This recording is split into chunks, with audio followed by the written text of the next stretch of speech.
What's up, idols? It's CC Lesson 3. Welcome back to my channel. So, you guys see the title. I just want to give y'all this quick warning because I almost fell victim to it. And everybody wants to save money. I just want to make sure y'all don't end up getting scammed. But before we get into this video, please follow me on Instagram, CC Lesson 3.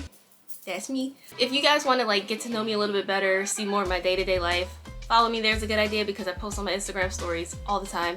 News, updates, K-pop stuff, funny things I see in real life around me, all that stuff. And please subscribe if you haven't already and turn on the notifications because I'm trying to do 3 videos a week. And if you guys don't want to miss these uploads, please subscribe, hit the notification bell, leave a like, leave a comment, all those things that make me smile. Oh yeah, that's another thing I should mention. If you guys need advice for how I go to Korea, what I book through, I can answer them in the comments. I've gone to Korea how many times now? So I first went to Korea in 2017, stayed for 2 years. Then I went back in 2019, and then I went back last year in 2021, and then I went back again this year in May. So I've gone to Korea several times. I've used different agencies, different airlines, so I can give you guys recommendations if you need suggestions. Leave them below. I will respond. You know what? I'm gonna do that. Sometimes I like to do these videos where I'll respond to all the comments. So this is gonna be one of those videos. I will respond to all the comments in this video. If you guys have questions about tips, how to go to Korea for cheaper, what days of the week you should book for, let me know down below and we can talk. Now let's get into this video. So you guys know I was just in Thailand for 12 days? Yeah, it ended up being 12 days. I stayed a little bit longer. I was trying to find the cheapest flight out of Thailand because I already bought a round trip ticket from Thailand to Korea, but I decided I didn't want to go back to Korea just because it's going backwards, and if I'm gonna end up in London, I'm closer, I might as well just come to London anyway. So I ended up doing that and just foregoing my return flight, which happens to me all the time. That's why I usually just do one-way tickets. So if you guys use Skyscanner, for those who don't know, is a site where it just compiles all the flight deals from various websites. They show you the cheapest one, the fastest one, whatever. Most people want to get there quick and cheap. So those are the 2 main parameters that you can search by. And a lot of them do seem a little sketchy. There's stuff that I know, I use Expedia a lot. There's Expedia, Booking.com, Kayak, Priceline Negotiator. There's a lot of sites out there, and Trip.com, and some, they give you the star rating so you can see which ones are good and which ones are bad. So when I was looking to leave Phuket to London, it was basically around $1,100 one way, and I was on the lower end. I ended up finding one that was for $1,000 through Expedia, so I was lucky. But suddenly, I'm checking every day, trying to play with the dates because depending on the day you book, the day you plan to leave, that affects the flight. So I was looking midweek, I was checking midweek, and I could not find anything cheaper than $1,000. And suddenly I see one from a site called smartfares.com, and it was only $570. So of course I was excited.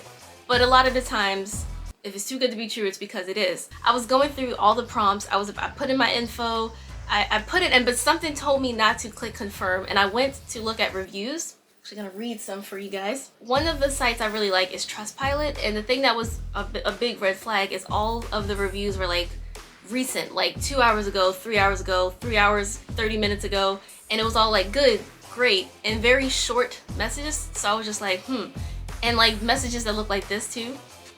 Yeah, red flags. My boyfriend looked on TripAdvisor and found that it's a scam. So I'm gonna tell you guys how this scam works. If you guys have used SmartFares and had a great experience, please let me know in the comments because the reviews seem mixed. And I feel people are more incentivized to leave a good review because you get paid to leave. People can pay you and buy good reviews, but people don't pay for or buy bad reviews. And then there were also complaints to the Better Business Bureau, so it's a really sketchy site. So from what I gather, the way this scam works is they will have you pay, because you have to pay, and you pay a much lower price initially, and you wait for the confirmation to come, and they'll either tell you, oh sorry, we couldn't get that fare, but here's another one. So on top of what you just paid, you have to pay more for the actual flight. So I'm gonna read to you some of the reviews that I saw. Do not use SmartFares. They will offer a deeply discounted airfare and send you a confirmation number to your email. The next day you will receive an email to call them immediately because they were unable to confirm your flight. When you call them back, they will try to sell you another flight at a much higher price. In my case, I missed out on a really good fare from another airline because of this scam. Do not use. I wanted to make this because I use Skyscanner, and there's a lot of sites that come up that I've never heard of before. There's a Trip.com, a MyTrip, all these things. I'm are these legit? I've never heard of any of these. And then I saw SmartFares pop up. and the price is so good that of course you're tempted to go lock it in. And then you're like, I'm going to Korea, like, yay, I can actually afford this, I'll have extra spending money. I was so tempted to buy this because $570, I mean, I ended up paying like $1,000 to come back. If it was only $570, I would have had so much extra to just chill and relax with. So I get the temptation. It sucks that so many people are out here just scamming hardworking people. I'm annoyed that they're still like around and they're still a site, because again, some of these reviews were from 4 years ago, some of these were from December, and then some of these were from like yesterday. The fact that when I typed in smart fares and then autocorrect like scam, it added scam to it, so I was like, oh, this is like a thing. So this is a website called reviewcenter.com, and so many of these are giving it 4.4 out of 5 stars, which is already sketchy, but you know these days people pay for good reviews. And even on Trustpilot, for example, you'll see it'll say invited next to their name, and it shows that the review was invited, so like they were asked to leave a review. Sketchy. So some of these, like just the titles in these: avoid smart fares at all costs, they took my money and never issued my ticket, stupid fares, you will never get to your destination with smart fares, they canceled my booking, terrible company, no response, never use this company, ticket not refunded. And these were recent. This is like April, June, July, August. Like this is all really recent. Smart Fares is offering fares to Korea as well. And one of the main things people like message me about, like, oh my god, I dream of going to Korea, I hope I can afford to go one day. I just don't want y'all to waste y'all money. So please avoid smart fares unless you guys have had a good experience and I just don't know what I'm talking about. Please let me know. Be wary of this scam. People out here. So thanks for watching if you did. Remember to like, comment, share, and subscribe, and I will see you guys next time. Annyeong. Don't get scammed.